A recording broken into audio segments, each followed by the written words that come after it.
आज हम आपको एक ऐसी पर्सनालिटी से मिलवाने जा रहे हैं जो काफी वर्षों से राजनीति और समाज सेवी के क्षेत्र में अपनी पहचान बनाए हुए है। सर के सरल स्वभाव को देखते हुए अभी अभी मन में एक विचार आया है। दिल में दया, आंखों में करुणा और होठों पर मुस्कान। दिल में दया, आंखों में करुणा और होठों पर मुस्कान। मुश्किल है मिल पाना सर आप जैसा इंसान। तो आइए मिलाते हैं आपको श्री सत्येंद्र सिंह भदौरिया जी से और जानते हैं उनके राजनीति और समाजसेवी क्षेत्र के बारे में। आज हमारे साथ हमारे स्टूडियो में हमारे सहयोगी मौजूद हैं श्री सुरजीत सिंह राजावत जी, जो श्री सत्येंद्र सिंह भदौरिया जी से कुछ विशेष मुद्दों पर नमस्कार, मैं सुरजीत राजावत आपका स्वागत करता हूँ पुष्पांजलि टुडे के खास मुलाकात कुछ सवालों के साथ कार्यक्रम में। आज हमारे साथ मौजूद हैं समाज सेवी एवं काफ़ी लंबे समय से अपनी सेवाएं दे रहे हैं मैगांव विधानसभा में। उसके साथ साथ ऐसे कई कार्य किए गए हैं उनके द्वारा जो आज युवा पीढ़ी के साथ साथ वरिष्ठ लोग इस कार्य को और जो उनके द्वारा कार्य किए गए सराहना भी करते हैं। तो हम उनसे ही उनके बारे में चर्चा करेंगे और उनसे ही उनके बारे में पूछेंगे कि क्या नाम है उनका, कहाँ से। हमारे बीच में मौजूद हैं सत्येंद्र सिंह भदौरिया जी और लवली भैया, तो उनसे हम जानेंगे। तो पहले तो सर आपका मैं नाम और आपके बारे में थोड़ा सा जानना चाहूँगा, कहाँ से बिलोंग करते हैं, क्या नाम। बढ़िया है मेरा नाम। और निकनेम हमारा गांव में लोग जो जानते हैं, क्षेत्र में लवली के नाम से जानते हैं। मेरा गांव मानहड़ पड़ता है जो कि मैगांव विधानसभा के जैसे अंतर्गत कि आता है। वर्तमान में मैगांव में आज देखा जाए तो जो भी युवा पीढ़ी है और अगर बात करें बुजुर्गों की, तो काफ़ी अच्छा उनसे सुना हुआ है। मैं देखता रहता हूँ सोशल मीडिया पे, और जब भी कोई पोस्ट आती है और उस पर नीचे लगा रहता है लवली भैया, तो ऐसे इस तरह से नाम देगा। चूँकि जो ज़्यादातर जो लोग हैं वो सत्येंद्र भदौरिया के नाम से जानते हैं। एक नया नाम लवली भैया, ये कैसे मतलब सामने आया? गांव में या शहर में कहीं पे हो कि अपने हिंदुस्तान में परंपरा है कि घर के नाम अलग होते हैं और स्कूल के नाम अलग होते हैं। तो स्कूल का नाम सत्येंद्र सिंह भदौरिया है। लवली हमारे माता पिताजी ने रखा था, घर में लोग बोलने लगे।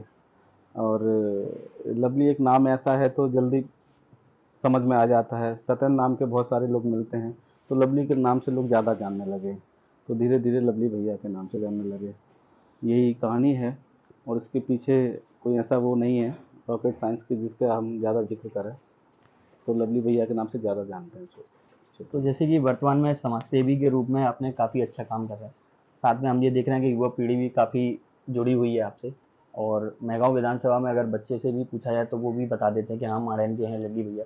तो इस तरह से तो समाज सेवा के साथ साथ क्या और भी कोई समाज काम सेवा के क्षेत्र में मैं करीब पिछले 20 सालों से जुड़ा हुआ हूँ और सक्रिय रूप से जुड़ा हुआ हूँ। जहाँ पे भी मेरे लायक कोई सेवा का काम आता है तो मैं कोशिश करता हूँ कि भगवान ने मुझे इस लायक बनाया है या मुझे सेवा करने का मौका मिल रहा है, तो मैं इसमें बगैर संकोच किए इसमें आगे बढ़ता हूँ। और जितनी मेरी क्षमता है उसके अनुसार मैं उसकी मदद के लिए हमेशा, किसी भी समाज का हो, किसी भी धर्म का हो, किसी भी जगह का हो, अगर मैं उसमें किसी के काम आ जाता हूँ तो ये मैं अपना सौभाग्य समझता हूँ। और मुझे लगता है कि ये कार्य तो हर व्यक्ति को करना चाहिए। जैसे कि लंबे समय से आप राजनीति में भी सक्रिय हैं, लगभग मैं समझता हूँ 15 से 20 साल हो गए होंगे जब से आप राजनीति में सक्रिय हैं। उसके बाद जब आपने पहली बार जब राजनीति में कदम रखा हुआ तो क्या सोच समझ के रखा हुआ? आज की बात करें तो बहुत से लोगों को आपने सुना होगा कि बहुत से लोग समाज सेवा करते करते राजनीति में आ जाते हैं। तो कुछ लोग तो इसलिए आते हैं राजनीति में कि समाज सेवा को माध्यम बनाते हैं राजनीति में आने का। और अक्सर ऐसा देखा गया है कि समाज सेवा करते करते वो एक राजनीति में, सक्रिय राजनीति में घुस जाते हैं और वहाँ जाके अपने मुकाम को हासिल करते हैं। और मुकाम को हासिल करने के बाद वो अपनी समाज सेवा को भूल जाते हैं और अपनी सेवा में लग जाते हैं। लेकिन मैं कहूँ, मैं अपनी बात करूँ तो मैं समाज सेवा जो है, एक राजनीति में आ जरूर रहा हूँ या आया हूँ, तो समाज सेवा करते करते राजनीति में आ रहा हूँ, ये बात सही है। लेकिन जब मैं राजनीति में किसी मुकाम पे पहुँचूंगा तो ये राजनीति मेरे लिए माध्यम होगी समाज सेवा करने के लिए, ना कि अपनी खुद की सेवा करने के लिए। और ये मैं आपको प्रूफ करके बताऊंगा कि समाज सेवा करते करते राजनीति करी जाती है, लेकिन राजनीति करते करते भी समाज सेवा की जा सकती है, जो अक्सर देखने को नहीं मिलती है। जैसे कि यही मेरा पूर्व उद्देश्य है। में जैसे कहीं ना कहीं आप भाजपा पार्टी को आप जुड़े हुए थे, और उसके माध्यम से गांव की बात करें बल्कि आसपास की जितनी भी विधानसभा है, शायद ही ऐसा कोई गांव रहा होगा बच्चे से लेकर बुजुर्ग तक जो आपको नहीं जानता हो। तो जब भाजपा पार्टी में आप जिस तरह से काम कर रहे थे, तो क्या विचारधारणा के साथ आप जुड़े थे और उसमें काम कर रहे थे? भारतीय जनता पार्टी अपने आप में अच्छी पार्टी थी, मैं उसको पसंद करता था, इसमें कोई दो राय नहीं है। और पिछले कई सालों से शुरू से मैं बीजेपी में ही जुड़ा रहा, और जुड़ने के बाद तब मैं जुड़ा था तब बीजेपी की स्थिति अलग थी, आज की स्थिति अलग है। मैं आपको एक उदाहरण देना चाहूँगा, उससे आप समझ पाएंगे कि क्या मेरी स्टोरी है जिसकी वजह से मैं आज इस पार्टी को बदल के दूसरी पार्टी में गया हूँ। कुछ क्षेत्रीय समीकरण होते हैं, कुछ राजनीतिक समीकरण होते हैं, कुछ पार्टी के भी विचारधाराएं बदलती रहती हैं, तो बदलाव के साथ बदलाव होना जरूरी है।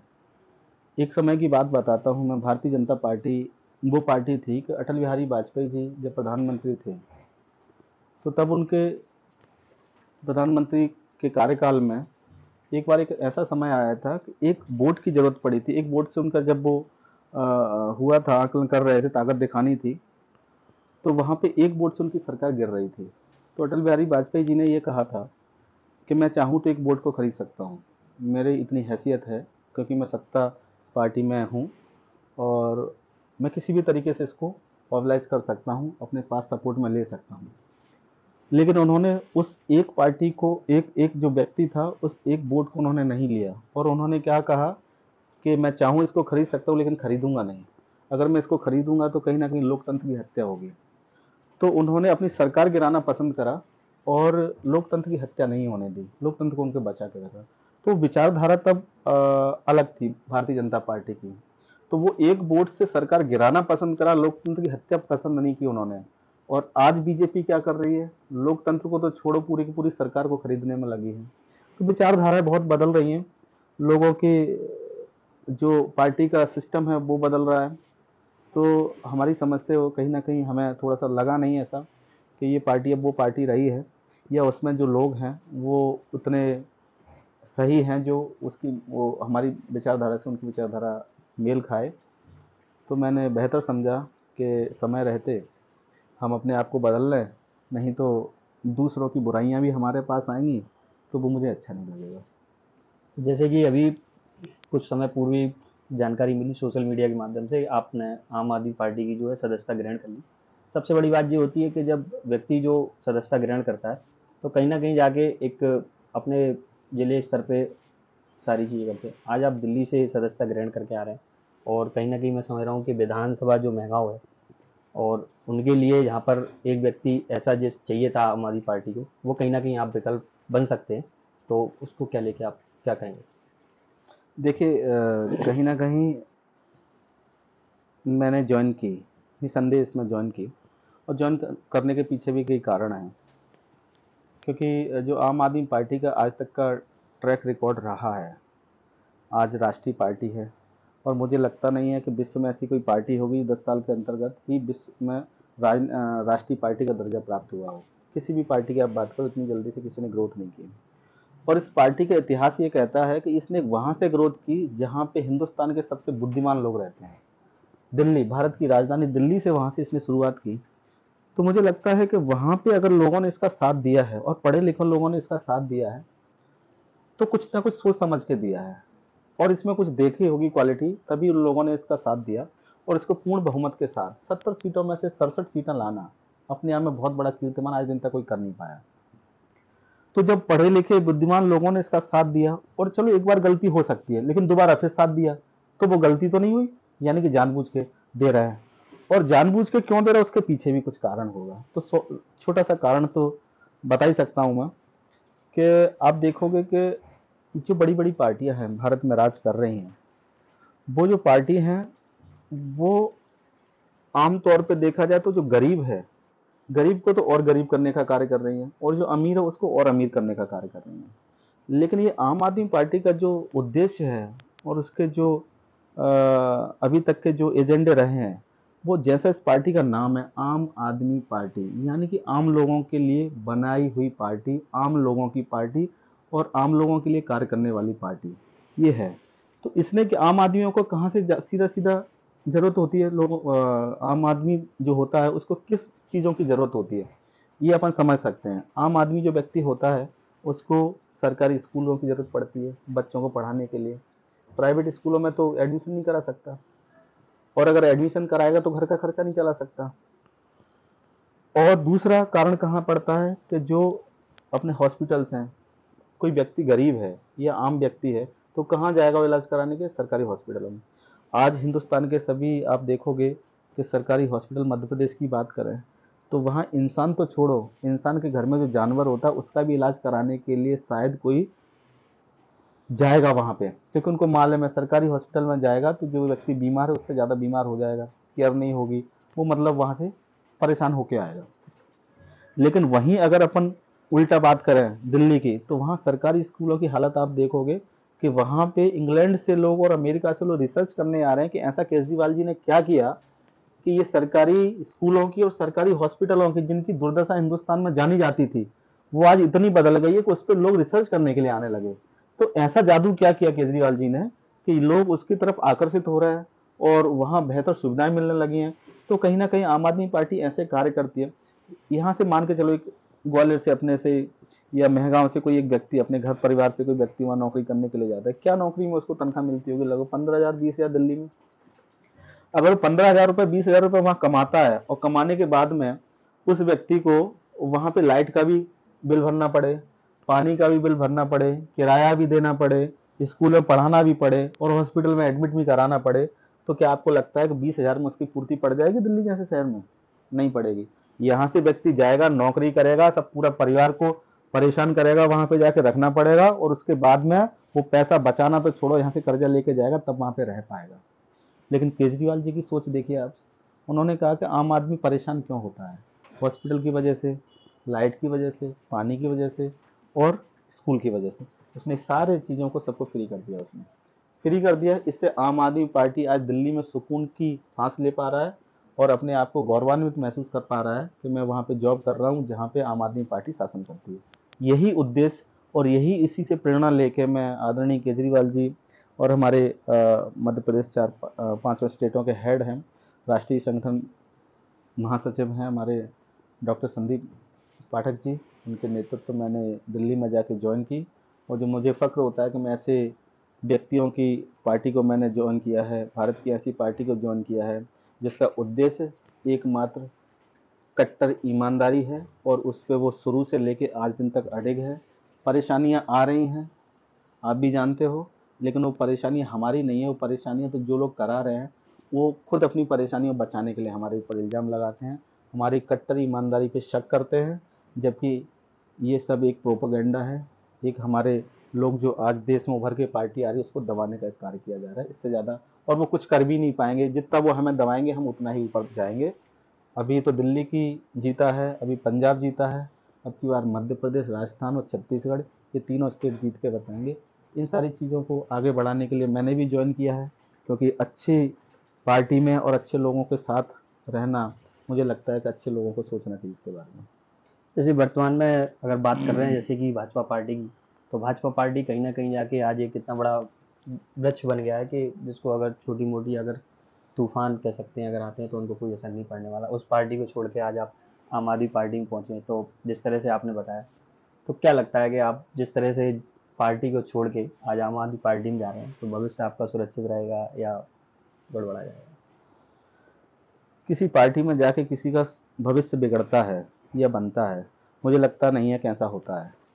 किसी पार्टी में जाके किसी का भविष्य बनने लगे और बिगड़ने लगे तो मुझे लगता है कोई पार्टी चेंज ना करे या कुछ ऐसी चीज़ें ना करे। भविष्य आदमी का बनता बिगड़ता उसके कर्मों से है। अगर व्यक्ति के कर्म अच्छे होंगे तो वो जंगल में भी बैठेगा जाके, वहाँ पे भी उसको मानने वाले पहुँच जाएंगे, और अगर इसके किसी के खराब कर्म होंगे तो घर में भी आके उसको बेइज्जत होना पड़ेगा। आज बहुत बहुत बड़े मंत्री, आप जैसे बता रहे हो भारतीय जनता पार्टी की बात कर रहे हो या दूसरी पार्टी की बात करें किसी की, तो इसमें बहुत बड़े बड़े लोग हैं। तो क्या समझते हो, बड़े लोग हैं तो उनकी बड़ी इज्जत है? इज्जत बड़े लोग बनने से नहीं होती, इज्जत होती उनके कामों से। आज आप देखोगे कि बहुत सारे लोग दूसरी पार्टियों से दूसरी पार्टियों में जा रहे हैं। क्यों जा रहे हैं? वो इसलिए जा रहे हैं कि उनका भविष्य को कहीं ना कहीं खतरा था। जैसे अभी सरकार बदली, 2020 की बात करें, वहाँ पे उपचुनाव हुए, कांग्रेस से बीजेपी में गए लोग, तो क्या है ये कहीं ना कहीं अपने आप को काबिल नहीं समझते हैं। बन तो गए, लेकिन हो सकता है आगे चल के हम क्या कर पाएंगे क्या नहीं कर पाएंगे। तो वो एक कहीं ना कहीं एक ग्लैमर में रहना उनका उद्देश्य हो सकता है, उनका लालच हो सकता है, या उनको अपनी कुछ चीज़ें बचाए रखने के लिए मजबूरी हो सकती है। ये जो लोग जाते हैं या लोग जो आते हैं वो जाने, हम उनकी बात नहीं करेंगे। हमारा तो ये था कि हमें जाना था। और बीजेपी, आज जो आप बट वृक्ष की बात कर रहे हो, तो मैं आपको एक चीज़ बताना चाहूँगा साफ शब्दों में। किसी समय में 50 साल तकरीबन राज करा राष्ट्रीय कांग्रेस पार्टी ने भारत पे, शुरू से लेकर उसने शासन किया। तो वो एक बट वृक्ष से भी बड़ा वृक्ष था। आज वो बट वृक्ष कहाँ पर है? उसके बाद भारतीय जनता पार्टी का उदय हुआ। वहाँ पे बहुत छोटी सी पार्टी थी, पूरे हिंदुस्तान में 2 सीटें आई थी किसी समय में शुरुआत में, लेकिन आज वो भारतीय जनता पार्टी विश्व की सबसे बड़ी पार्टी बन गई। और कांग्रेस कहाँ गई? जमीन पे आ गई। तो कुछ समय कांग्रेस का था, आसमान में थी, आसमान से अंतरिक्ष में नहीं जाएगी, जमीन पे आएगी। जमीन पे आ गई कांग्रेस। आज आसमान में बीजेपी है, बीजेपी आसमान में नहीं जाएगी, जमीन पे आएगी। और जमीन पे आने का उनका काम चालू हो गया है। और जो जमीन पे है, जो अच्छा कार्य कर रहे हैं, वो एक दिन आसमान में जाएंगे। आम आदमी पार्टी आज हो सकता है नीचे है, लेकिन आपको मैं बता दूं कि 2023 के जो चुनाव होंगे, इसमें आम आदमी पार्टी एक भयंकर उबाल के साथ आएगी। और उसी का कारण है कि लोग डर रहे हैं। 2024 का जो चुनाव होना है, सबको मालूम है कि मोदी जी वर्सेस केजरीवाल होना है। तो ये सारी चीज़ें आज देखो कि बट वृक्ष होना बुरी बात नहीं है। आपने कहा कि बट वृक्ष है बीजेपी, बट वृक्ष होना बुरी बात नहीं है। बट वृक्ष का मतलब होना ये है कि आप बट वृक्ष बनो, सबको छाया दो, लेकिन ऐसा मत करो बट वृक्ष बन जाओ और सबको कंट्रोल में रखो। आज आप देखोगे, कहना नहीं चाहिए मुझे लेकिन कहना पड़ रहा है, कुछ स्वतंत्र संस्थाएं हैं भारत में जिस पे किसी का शासन नहीं होता, किसी को दबाव नहीं होता। इंडिपेंडेंट अथॉरिटीज़ हैं, उनको 4 स्तंभ बोला जाता है। आपकी प्रेस मीडिया, न्यायपालिका, आपका चुनाव आयोग, ये सारी चीज़ें। आप ये देखोगे कि आज ये कैसे काम कर रही हैं। आपकी सीबीआई हो, ईडी हो, ये स्वतंत्र संस्थाएं होती हैं, इस पर किसी का शासन नहीं होता। लेकिन ये कार्य कैसे कर रही हैं? आपको जब बड़ी बड़ी पार्टियों को जब डिसीजन लाने होते हैं, तब वो डिसीजन लाते हैं। जब डिसीजन को होल्ड कराना है, तब होल्ड करा देते हैं। जब चुनाव की डेट निकलवानी है, तब डेट निकलती है। जब चुनाव रुकवाना है, तब रुकता है। जब प्रेस मीडिया में ये खबर छपनी है, तो वही छपती है, दूसरी खबर नहीं छपती। तो दूसरा कोई छपवाना भी चाहे तो नहीं छपवा सकता। क्या है ये सिस्टम? यानी कि एक मोनोपोली चल रही है। बट वृक्ष बड़ा होना अच्छी बात है, सबको छाया दे, सबको संरक्षण दे, सबकी सुरक्षा करे, सबको सहयोग करे, प्रोत्साहन करे और विकास की बात करे, तब तो बट वृक्ष अच्छा है। लेकिन ऐसे बट वृक्ष की कतई भारत में जरूरत नहीं है, जो पूरे हिंदुस्तान को एक एक एक एक उस दलदल में झोंक दे, जहाँ पे पूरे हिंदुस्तान के लोगों को परेशानी का सामना करना पड़े, आगे चल के भयंकर परेशानी खड़ी हो। धर्म को लेके हो, समाज को लेके हो, वोट बैंक की खातिर आप इतना गिर जाओ कि किसी की सरकार बन रही हो तो उसको मत बनने दो, खरीद लो, दूसरी सरकार बनने दो। वोट बैंक का मतलब क्या हुआ? लोग वोट देते हैं, जनता वोट देती है। जनता किस पे विश्वास करे? जनता आज वोट देती है हमारे प्रतिनिधि को। अब वो प्रतिनिधि पे ही गारंटी नहीं है कि वो बिक जाएगा कल, तो जनता का वोट तो वैसे ही बिक गया। सरेआम जनता आज नीलाम हो रही है। लोग कहते हैं, सरकार कहती है और शासन प्रशासन कहता है कि रिश्वत लेना और रिश्वत देना दोनों ही कानूनी अपराध हैं, होते हैं। आप बेचते हो तब भी आप कानून के दायरे में आते हो, और आप खरीदते हो तब भी आप कानून के दायरे में आते हो। अगर एक पार्टी कहीं दूसरी पार्टी में जाती है, तो बेचने वाला भी मुजरिम होता है और खरीदने वाला भी। इससे कोई सवाल आज तक किसी ने किया है कि भाई जब रिश्वत को आप दोनों तरफ से गलत बताते हो, लेना और देना, तो आप इसको गलत क्यों नहीं बताते? इसको कौन बताएगा? नहीं, वो टेबल के नीचे से दे देते हैं तो कोई दिक्कत नहीं। वो टेबल के नीचे से दे देते हैं, वो तो चलो समझ में आती, टेबल के नीचे से दिया, और ये तो टेबल के ऊपर रख के दे रहे हैं और सरेआम दे रहे हैं। इसको रोकने वाला कोई नहीं है। क्यों नहीं है? क्योंकि ये बट वृक्ष की आपने बात की, तो इतना बड़ा बट वृक्ष हो गया कि किसी की हिम्मत नहीं पड़ती है कि कुछ बोले। आप बोलोगे तो आपके ऊपर भी आपकी जबान को सिल दिया जाएगा। तो ऐसे बट वृक्ष से अच्छा है कि हमारा छोटा सा वृक्ष हो, लेकिन अच्छा हो, हम उससे संतुष्ट हैं। जैसे पूर्व में बात चली थी वक्त बदलाव का, तो वक्त ने ऐसी करवट ली कि जो भाजपा सरकार थी वो चली गई, कांग्रेस आ गई। लेकिन कहीं ना कहीं जिस तरह से जैसे बट वृक्ष की जो बात चल रही थी, उसी को लेके एक बार दोबारा दोहराना चाहूँगा। तो जो बट वृक्ष था वो कहीं ना कहीं और विशाल हो गया, और वो सरकार जो कांग्रेस की थी वो 1.5 साल भी नहीं चल पाई, वो पुनः जाके भाजपा के में जाके कन्वर्ट हुई। तो अब फिर से दोबारा से एक आवाज़ उठी है वक्त है बदलाव का। तो क्या लगता है, केजरीवाल होंगे? वक्त है बदलाव का, ये बात सही है। क्यों बदलाव का वक्त है? क्योंकि एक बुराई होती है, बुराई एक लिमिट तक चलती है, एक समय होता है उसका। आप 1 साल 2 साल अपने आप को चला सकते हो, है ना। तो जनता 1 2 साल कोऑपरेट कर सकती है, झेल सकती है, मजबूर कर सकते हो आप जनता को। लेकिन आप 20 साल से वही धुर्रा चला रहे हो तो जनता ऊब चुकी है, और ऊब नहीं चुकी, बहुत ज़्यादा पक चुकी है। और उसी का कारण ये है कि आपको सुनने में आया होगा कि भारतीय जनता पार्टी 90 से 100 सीट करीब, ऐसा मैंने सुना है और पेपर में भी पढ़ा है, न्यूज में देखा है, 90 से 100 चेहरे करीब वो बदलने वाली है। इससे आप सीधे सीधे लगा सकते हो अंदाजा कि 90 और 100 चेहरे क्यों बदलना चाहती है। इसलिए बदलना चाहती है कि उनका जनाधार खत्म हो गया है। वो सर्वे करा चुके हैं कि ये सीटें हमारी क्लियर नहीं होंगी, हारेंगे। भाई जब इनका विरोध नहीं है तो 90 और 100 सीट बदलने की जरूरत क्या है? केजरीवाल जी तो एक भी सीट नहीं बदल रहे। ये बात सही है, कभी डिक्लेयर नहीं किया, लेकिन मैं मानता हूं और मैं कह भी रहा हूं कि केजरीवाल जी जिस दिन अनाउंस करेंगे उस दिन एक भी सीट बदली नहीं जाएगी। उनका जो प्रत्याशी बोलेंगे वही लड़ेगा और लड़ेगा। लेकिन आज बीजेपी 20 साल से शासन कर रही है, उनको 100 सीटें बदलनी पड़ रही हैं। इसके पीछे क्या कारण है? इसके पीछे कारण ये है कि आपकी जो नीतियां हैं, जो आप करते हो और जो कहते हो, उसमें जमीन आसमान का अंतर होता है। और वही कारण ये है कि आपके जो मंत्री तक की आप लोगों की बात करें कि बहुत से मंत्रियों के नाम कटेंगे, आपके 30 मंत्रियों में से लगभग आपके 8 से 10 मंत्रियों के भी नाम कट सकते हैं। तो उसके पीछे कारण क्या है कि या तो आपकी नीतियां खराब हैं, या आपकी लोग खराब है, या आपके मंत्री खराब है, या आपके विधायक खराब है। इसके पीछे ये तो कारण है। या आपने उसको सही तरीके से क्रियान्वयन नहीं किया, या आप जनता के बीच नहीं पहुंचे, या जनता आपसे खपा है, या आपने कुछ गलत काम किए हैं। इसी का कारण ये है कि 90 से 100 सीटें वो बदलने वाले हैं। वही सेम कांग्रेस का है, कांग्रेस भी 60 से 70 सीटें बदलने वाली है। कारण को उनका जनाधार नहीं है। होना ये है आखिर में जो सत्य है वो निकल के आएगा, और सत्य आम आदमी के पार्टी के रूप में उभर के आ रहा है, और इतने शोर मचाता हुआ आ रहा है कि उसके आगे 2023 आते आते चुनाव सभी शोर शांत हो जाएंगे और एक आम आदमी पार्टी का शोर बाकी रहेगा। जैसे भाजपा बोलती है हम विकास की बात करते हैं, अब जैसे कि आम आदमी पार्टी जुड़ गए हैं तो वो स्वास्थ्य और शिक्षा की बात करते हैं। तो विकास कहीं ना कहीं भाजपा बोल रही है कि हम कर रहे हैं, लेकिन कुछ लोग कहना है विकास नहीं हो रहा। तो स्वास्थ्य और शिक्षा वर्तमान में जरूरत है या विकास की? देखिए, विकास एक जो होता है, विकास के अंतर्गत स्वास्थ्य शिक्षा भी आती है। स्वास्थ्य शिक्षा 2 विभाग हो गए, उसके अलावा बहुत सारे ये जितने भी विभाग है वो एक विकास के अंतर्गत आते हैं। विकास को हम पूरा मध्य प्रदेश को अपन उसमें अंदर ले सकते हैं। रही बात आपने स्वास्थ्य और शिक्षा की बात करी है, तो स्वास्थ्य और शिक्षा के बारे में आप देखोगे आज मध्य प्रदेश के स्कूलों की हालत क्या है।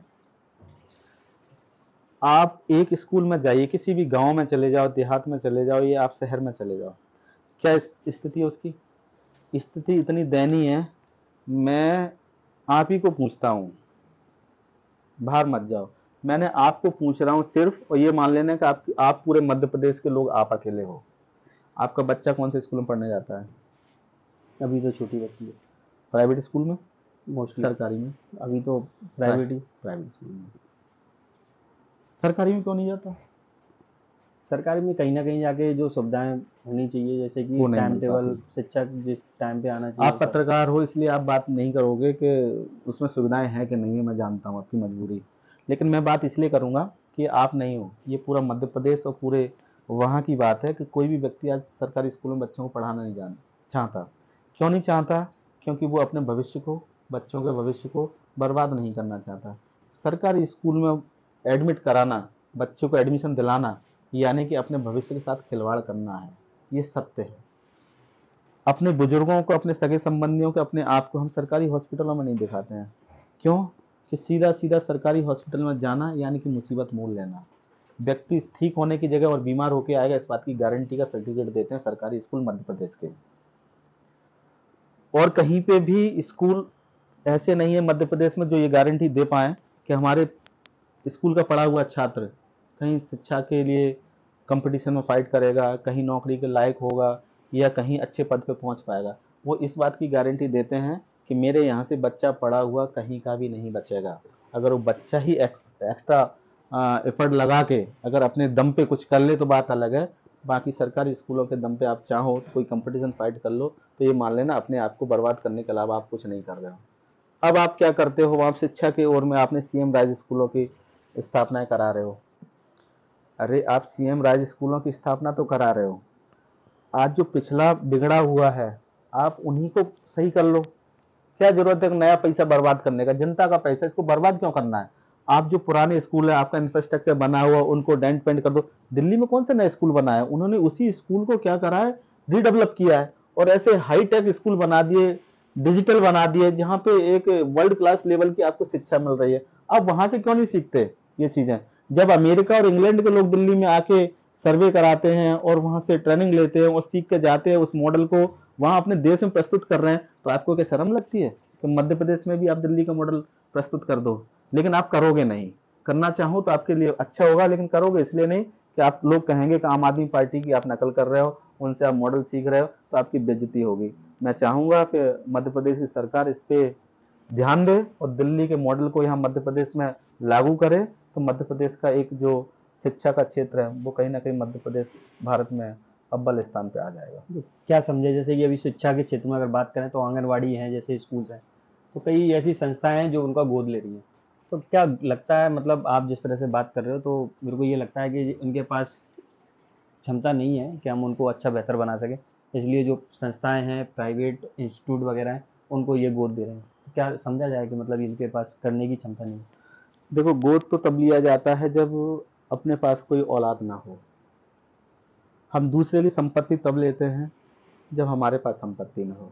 मध्य प्रदेश सरकार के पास क्या नहीं है, इतनी संपत्तियां हैं कि वो उन पे कोई कब्जे कर रहा है, कोई उनको बर्बाद कर रहा है, कोई उनका दुरुपयोग कर रहा है। आप अपनी संपत्तियों को बर्बाद करके बैठे हो और दूसरे की संपत्ति को उधार ले रहे हो, तो ये कौन सी पॉलिसी हुई। आप अपनी संपत्ति को उनको संभालिए, उनको रिडेवलप करिए, उसी में विकास करिए, आपका पैसा भी बचेगा, आपका पैसा भी बचेगा और आपका क्या कहते हैं, आपका सुधार भी होगा। भाई आप एक काम कोई मान के चलिए, एक धंधा अपन करते हैं कोई, तो मैंने एक धंधा स्टार्ट किया और मैंने 1-2 महीने उस धंधे को चलाया, 2-4 महीने चलाया, उसमें प्रॉफिट नहीं हुआ, मैंने उसको वहीं के वहीं पेंडिंग छोड़ दिया और मैं दूसरे धंधे में लग जाऊं। दूसरे धंधे में लगने के बाद मैं उसको पेंडिंग छोड़ दूं, तीसरे में लग जाऊं, तो इससे क्या होगा, ये हमारा विकास हुआ क्या, सही तरीका है ये। हमें जो धंधा कर रहे हैं हमें उसी पे कंसंट्रेट करना चाहिए, एक धंधा जो कर रहे हैं उसी को हमें बढ़ाना चाहिए, उसी में ग्रोथ है, उसी में समझदारी, उसी में बचत है, उसी में फायदा है। आप ऐसे कर करके सरकार के पैसे को बर्बाद करने के अलावा कुछ नहीं है। आप तो अपनी चीजों को ही डेवलप करिए, बहुत कुछ है मध्य प्रदेश में, लेकिन आप जब करोगे नहीं तो आपके लिए कुछ नहीं है। इसके लिए आपको पॉलिसी बनानी पड़ेगी और आगे अच्छे सिस्टम बनाना पड़ेगा जिसके तहत काम किया जा सके। लेकिन आपकी करने की इच्छा होगी तब करोगे, जब आपकी इच्छा नहीं होगी तो आपसे कोई करा नहीं सकता। आपकी इच्छा अगर लूटपाट मचाने की है, बेवकूफ़ बनाने की है, आपको हजार रुपए बांट के वोट बैंक खरीदने की है, तो उसमें कोई कुछ कर नहीं सकता। जैसे कि अभी लाडली बहना योजना शुरुआत की है और उसमें लाखों महिलाओं ने जो है वो अपना रजिस्ट्रेशन कराया है। तो जैसे कह सकते हैं कि मतलब ये जो एक लालच है एक टाइप का, मेरी नज़र में मैं समझता हूँ ये लालच है जो दिया जा रहा है वोट बैंक बढ़ाने के लिए। आप उसको किस तरह से देखते हैं? अब आप खुद ही कह रहे हो कि मेरी तरफ से अगर लालच है, तो बात ये है कि ये जो 1000 रुपये का सिस्टम जो लागू किया है, ये कहीं ना कहीं हो सकता है कि पहला पॉइंट तो यहाँ से आता है कि 20 साल में आपको याद नहीं आई और फिर ये 5 साल से शासन चल रहा है, 4 साल से 3 साल से आपके शासन चल रहा है, तब से आपको याद नहीं आई। आप जब चुनाव आ गए उसी के 2-4-6 महीने पहले ही आपको याद आई कि महिलाओं की वोट बैंक संख्या लगभग बराबर है, तो उनको कैसे किया जाए कवर। तो वो 1-1 हज़ार रुपये, आप तो कहते हैं, मध्य प्रदेश सरकार कहती है कि दिल्ली में केजरीवाल जी रेवड़ी बांटते हैं, लेकिन अगर हकीकत में रेवड़ियों का उदाहरण दिया जाए तो मध्य प्रदेश तो सबसे बेहतर उदाहरण है, इससे ज़्यादा तो कोई उदाहरण हो नहीं सकता। आप हजार रुपये किस किस को दे रहे हो। आप मामा ने कहा कि हम अपनी बहनों को दे रहे हैं। अब मामा की बहन है तो ये बात सही है, अगर मामा ने बहनें माना है तो 23 साल से लेके और 60 साल के लोगों को ही क्यों माना। भाई वो 60 साल से ऊपर वाली का दुश्मन है, और 23 साल से नीचे वाली के दुश्मन है बच्चियां, वो उनकी बहनें नहीं है। एक बात तो आप पक्षपात करते हो, 50% महिलाओं के साथ पक्षपात करते हो कि आप आधे को मानते हो बहनें, आधों को दुश्मन मानते हो, नंबर एक। दूसरी बात, आप 1-1 हजार रुपए दे के आप क्या बताना चाहते हो? आप ये बताना चाहते हो कि कैसे भी करके ये जितना भी जो है हमारा वोट बैंक बने महिलाओं का हमारी ओर आकर्षित हो, उसके पीछे मनसा ये 1,000 रुपए दो और ये कैसे भी करके वोट अपनी ओर आकर्षित करो। वहीं दूसरी ओर देखा, अब मैं आप तुलना करता हूँ छोटी सी बात इसी बात के पीछे कि इन्होंने 1,000 रुपए दिया, कमलनाथ जी हैं, उन्होंने कहा कि हमारी सरकार आएगी तो हम 1,500 रुपए देंगे। हाँ सही है, वो देंगे, लेकिन केजरीवाल जी ने नहीं कहा ये कुछ कि हम 2,000 देंगे, 3,000 देंगे, 4,000, क्योंकि केजरीवाल जी को ये सब सिस्टम है जो बेकार लगते हैं। बेकार इसलिए लगते हैं कि किसी महिला को या किसी के घर में 1,000 रुपए दे दो तो मुझे लगता है कि उसको अपंग बनाना है। ना तो उसका पेट भरेगा 1,000 रुपए से और ना उसका विकास होगा 1,000 रुपए से। वो 1,000 रुपए से हो क्या जाएगा? आज 1,000 रुपए का क्या होता है? अगर आपको 1,000 रुपए देना था तो घर में सिलेंडर का, एक सिलेंडर का बना हुआ खाना पूरा परिवार खाता है। तो आप 1,000 रुपए 1,200 रुपए का सिलेंडर कर रहे हो, आप उसी को 1,000 रुपए कम करके 200-400 रुपए का सिलेंडर ही रख देते तो पूरे परिवार के काम तो आता। आपने वो तो नहीं किया, आप 1,000 रुपए दे के 1,500 रुपए लूट रहे हो उनसे। आप पेट्रोल डीजल कम कर देते, वहां टैक्स घटा देते, 1,000 रुपए बांटने की अपेक्षा वहां घटा देते तो सरकार को भी परेशानी नहीं होती, आम जनता उसमें सब आ जाती। अच्छा, एक बात तो आपने लड़कियों के साथ, बहनों के साथ पक्षपात किया कि एक बिल्कुल निश्चित जो 23 साल से लेके जो खास वोटर होते हैं उनको अट्रैक्ट करने के लिए आपने, आकर्षित करने के लिए आपने 1,000 रुपए की स्कीम दी और बाकी बहनों को दुश्मन माना, उनके पास पक्षपात किया। दूसरी बात, आपको ये चीजें करनी थी तो इसके तरीके तो और भी थे कई। सिलेंडर को कम कर देते, ऐसे पेट्रोल को, डीजल को कम कर देते, किसानों के डीजल मारे जा रहा है, किसान खेती नहीं कर पा रहे हैं। दूसरी बात, आप आम आदमी पार्टी की आप सोच देखिए, उन्होंने कहा हम 1,500 देंगे, इन्होंने कहा हम 1,000 दे रहे हैं। केजरीवाल जी ने नहीं कहा कि हम पैसा देंगे। केजरीवाल जी ने ये कहा कि बहनों आप चिंता ना करो, जिस दिन मैं आ जाऊंगा आपके किसी बच्चों को मैं भूखा नहीं रहने दूंगा, मैं किसी बच्चे को बगैर नौकरी के नहीं छोड़ूंगा, मैं किसी भी परिवार के सदस्य को ऐसा दिन नहीं देखने दूंगा जिससे कि उसके परिवार में परेशानी आए। मैं उस व्यक्ति को, एक परिवार को अच्छा हॉस्पिटल दूंगा, अच्छे लाइट दूंगा जिससे प्रोग्रेस हो, अच्छी मैं स्वास्थ्य की गारंटी लेता हूँ, शिक्षा की गारंटी लेता हूँ, मैं आपके बच्चों के लिए स्कूल बना के दूंगा। आप मुझे वोट दीजिए। आज दिन तक के इतिहास में कभी भी कोई वोट मांगने गया है तो कोई एक व्यक्ति ऐसा बता दो आप मुझे जिसने ये कहा हो कि माता जी, चाचा जी, आप हमें वोट दीजिए, मैं आपके बच्चे के लिए स्कूल बनाऊंगा, आपके बच्चे का भविष्य सुंदर बनाऊंगा, आपके बुढ़ापे का सहारा बनूंगा। बताइए, आप किसी भी नेता ने आज तक वोट मांगे हैं? क्यों? क्योंकि वो चीज कर ही नहीं पाएंगे, वोट किस आधार पर मांगेंगे। लेकिन केजरीवाल जी की जो सेना है, जो टीम है, वो हमेशा अपने इसी आधार पर वोट मांगती है कि आप हमें वोट दीजिए, एक बार मौका दीजिए, अगर मैं गलत साबित होता हूं तो लात मार के मुझे भगा देना, दोबारा मत बुलाना अपने यहाँ पे। मुझे एक बार मौका दीजिए, केजरीवाल जी को एक बार मौका दीजिए और हम करके बताएंगे। आपके बच्चों के स्कूल के लिए मैं वोट मांगता हूँ, आपके बच्चे के भविष्य के लिए वोट मांगता हूँ, आपके बुढ़ापे के स्वास्थ्य की चिंता के लिए हॉस्पिटल बनाने के लिए वोट मांगता हूँ। ये हमारी विचारधारा है। महिलाओं के लिए 1,000 रुपए देने से क्या हो जाएगा? उस महिला को हम रोजगार से क्यों नहीं जोड़ सकते? रोजगार की बातें क्यों नहीं करते? भाई 1,000 रुपए में जिंदगी कटेगी क्या? नहीं कटेगी। आप उस महिला को शिक्षित करिए, बहन को, आप उसको नौकरी दिलाइए, उसको नहीं उसके परिवार को दिलाइए, तो वहां से पूरा परिवार चलेगा। 1,000 रुपए से परिवार नहीं चलता। बहन अकेले का आप चूरन चटनी दे दिए, ये सब जनता जानती है कि ढोंग के अलावा कुछ नहीं है, ये सिर्फ वोट बैंक की राजनीति है। जैसे कि अभी अपने गांव से काफ़ी नाम चर्चित चल रहा है आपका, और जहाँ तक है कहीं ना कहीं आज आप सदस्यता ले चुके हैं आम आदमी पार्टी की, तो जिस तरह के कार्य हैं कहीं ना कहीं आके आपका जो विधानसभा जो है कहीं ना कहीं आगे क्लियर हो जाएगा जो आपका सारी चीज़, तो उसका पहली प्राथमिकता क्या रखेंगे आप?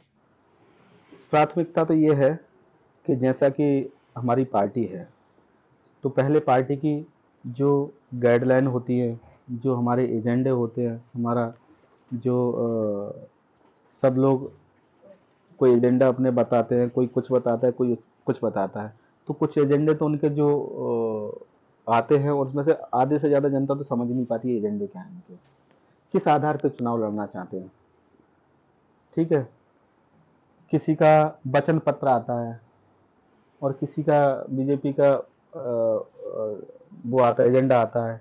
इन्होंने वचन पत्र दिया और हमारी पार्टी जो एजेंडा लेके आएगी वो उसका नाम देंगे शपथ पत्र, और शपथ जो खाई जाती है वो झूठ नहीं होती। तो फर्क आप देखिए पहले तो। दूसरा, जो लोग ये बनाते हैं तो उसमें से आधे से ज्यादा जनता ये नहीं समझती कि हमें मिलेगा क्या और क्या नहीं मिलेगा, उसी में कंफ्यूज कर देते, क्योंकि घुमाना है। अभी दे देंगे तो बाद में कैसे घुमा पाएंगे, तो घुमाना होता है। लेकिन आम आदमी पार्टी के जो एजेंडे आते हैं वो एकदम पाक साफ रहते हैं, कहीं कोई झंझट नहीं, सीधा आप पढ़ेगा। वैसा भी व्यक्ति होगा तो तुरंत समझ जाए, छोटा कम भी पढ़ा लिखा होगा वो भी समझ जाता है, साफ साफ सुथरा। क्योंकि हम ऐसी बातें ही नहीं करते जो असंभव हों। हवा में पुल नहीं बनाते, हम तो जमीन पर पुल बनाते हैं, और जो कहते हैं वही करते हैं। इसके अलावा हम कुछ ऐसे वादे नहीं करते जो कि असंभव हों। और जो आम आदमी पार्टी ना, चाहे दिल्ली की बात करो चाहे पंजाब की बात करो, जहाँ पे भी उसने जो अपने एजेंडे रखे हैं उनको पूरा किया है, हर हालत में पूरा किया है, और डे वन से उन्होंने लागू किए हैं। ये नहीं है कि अब करेंगे अब करेंगे अब करेंगे। तो आम आदमी पार्टी की विशेषताएं हैं, बहुत सारी विशेषताएं, जिन पे ये पार्टियां दूसरी पार्टियां हैं कभी नहीं पहुंच पाएंगी। और वही कारण है कि आज रात दिन पार्टी अपनी इतनी ग्रोथ कर रही है। आप देख ही रहे हो कि ये पार्टियां तो सालों में बढ़ी हैं। आम आदमी पार्टी रात को अलग होती है, दिन को अलग होती है, 8 दिन में अलग होती है, 1 महीने में अलग होती है, और वो पार्टी दिन रात प्रोग्रेस कर रही है। और मुझे लगता है कि आगे चल के मध्य प्रदेश का स्वर्णिम दिन आएंगे जब आम आदमी पार्टी की सरकार आएगी। तो अंत में, चूंकि युवा कहीं ना कहीं देश का भविष्य है, तो उनको लेके क्या आप कुछ संदेश देना चाहेंगे? युवा तो देश के भविष्य है, थे और रहेंगे। युवा ही सब कुछ क्रांति लाते हैं, और युवा को ही हाथों में बागडोर है। चाहे राजनीति की मान लो, चाहे देश की मान लो, चाहे विकास की मान लो। और जिस दिन युवा जाग जाएगा उस दिन देश जाग जाएगा। और जब जब युवाओं ने अंगड़ाई ली है तब तब क्रांति आई है, इसमें कोई दो राय नहीं है। तो युवा भरा बैठा है कि कब 2023 के चुनाव आए, उसमें हम जो बदमाशी कर रहे हैं उनको सबक सिखाएं, और जो अच्छी साफ़ सुथरी छवि के लोग हैं और साफ़ सुथरी छवि की पार्टियां हैं उनको आगे बढ़ाएं। युवा जान चुका है कि क्या उसको करना है क्या नहीं करना है। समय आने पे वो बता देगा कि सरफरोशी की तमन्ना क्या हमारे दिल में है। ये सब चीज़ें उसको दिल में है उसके में, समय आने पे सब कुछ बता देगा। और जो पार्टी विकास करेगी उसकी ओर कंधे से कंधा मिला के चलेगा। युवा चलेंगे, हमारी माता बहनें चलेंगी, हमारे बुजुर्ग चलेंगे, और सब जान चुके हैं कि कहीं ना कहीं आम आदमी पार्टी की लहर दौड़ने लगी है। और ऐसी ऐसी जगहों पे हमने देखा है कि जहाँ लोग वहाँ तक पहुँचते नहीं हैं, लोग न्यूज़पेपर तक नहीं पहुँचता, इंसान भी नहीं पहुँचते, वहाँ ऐसे ऐसे कुछ गाँव हैं, तो वहाँ पे भी आम आदमी पार्टी की लहर ही मैंने देखा है। बाकी युवाओं से तो सबको उम्मीद रहती ही है, और युवा ही सब कुछ करेंगे, इसमें कोई दो राय नहीं है। 2023 में युवाओं का योगदान सबसे महत्वपूर्ण रहने वाला है, और कहीं ना कहीं वो कमर कस के बैठे हैं कि जैसे ही मौका पड़े वैसे ही हम मक्कारों को सबक सिखाएं और अच्छे लोगों को फ्रंट पे लाएं। ये थे हमारे साथ में सत्येंद्र सिंह भदौरिया और लवली भैया, जिनके माध्यम से पता चला है, चूँकि पूर्व में ये भाजपा में सदस्य थे और साथ में अभी वर्तमान में इन्होंने आम आदमी पार्टी का दामन थामा है। और कहीं ना कहीं अगर विधानसभा अगर बात करें महगाओं की, अगर आप आम आदमी पार्टी अगर इनको चुनती है तो कहीं ना कहीं इन्होंने जिस तरह से जो उद्देश्य बताएं वो कहीं ना कहीं पूरे होते हैं। क्योंकि बात करते हैं हम युवाओं की, साथ में बुजुर्गों की, तो काफ़ी अच्छा रुझान भी है उनका वहाँ पर, काफ़ी अच्छे आना जाना, सारी संबंध अच्छे हैं काफ़ी। क्योंकि अभी वर्तमान में किसी भी तरह का कोई दायित्व नहीं है उनके पास, फिर भी उसके बाद भी काफ़ी लंबे समय से, लगभग 20 साल से ज़्यादा का समय हो गया है उन्होंने जिस तरह से समाज सेवी के रूप में काम कर रहे हैं, आज पार्टी के रूप में काम करेंगे आगे जाके आम आदमी पार्टी की। अगर भरोसा जताया आम आदमी पार्टी में तो हो सकता है कि आगे, चूँकि वक्त है बदलाव का, जैसे कि अभी चर्चा चल रही थी उसके साथ, तो हो सकते हैं कि आगे विधायकी के दावेदार हों, और युवाओं का अगर भरपूर और बुजुर्गों का सहयोग रहा तो हो सकता है कि विधायक भी बन के आपके सामने आएंगे। तो बने रहिए हमारे साथ, आगे आप भी हमारे खास मुलाकात में मेहमान हो सकते हैं। धन्यवाद। जय हिंद, जय भारत।